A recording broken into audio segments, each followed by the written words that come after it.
गरीबों के लिए घर बनाना ख्वाब बन गया है। बिल्डिंग मटेरियल की कीमतों में होशरबा इजाफा हो गया। सीमेंट की बोरी, सरिये और बजरी के दाम भी बढ़ गए हैं। बात करेंगे डॉन न्यूज के नुमाइंदे अली वकार से।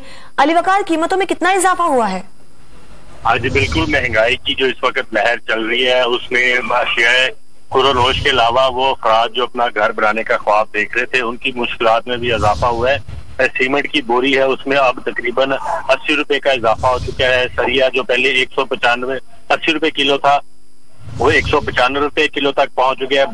बजरी जो है उसकी कीमत में भी इजाफा देखने में आया है। रेत की जो ट्राली होती है वो मुख्तलिफ उसकी 3 दर्जे होते हैं, उसकी कीमत में भी कम से कम 600 से 700 रुपया फी ट्राली की इजाफा हो चुका है। इसके बाद जो तामीराती सामान और तामीरात जो करने वाले अफराद हैं उनका कहना है कि कारोबार शदीद मुतासिर हो रहा है।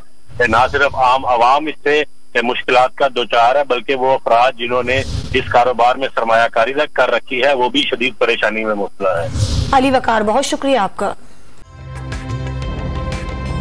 ताज़ा तरीन वीडियोस के लिए हमारा YouTube चैनल सब्सक्राइब करके बेल आइकन प्रेस करिए ताकि आपको मिले हर अपडेट सबसे पहले।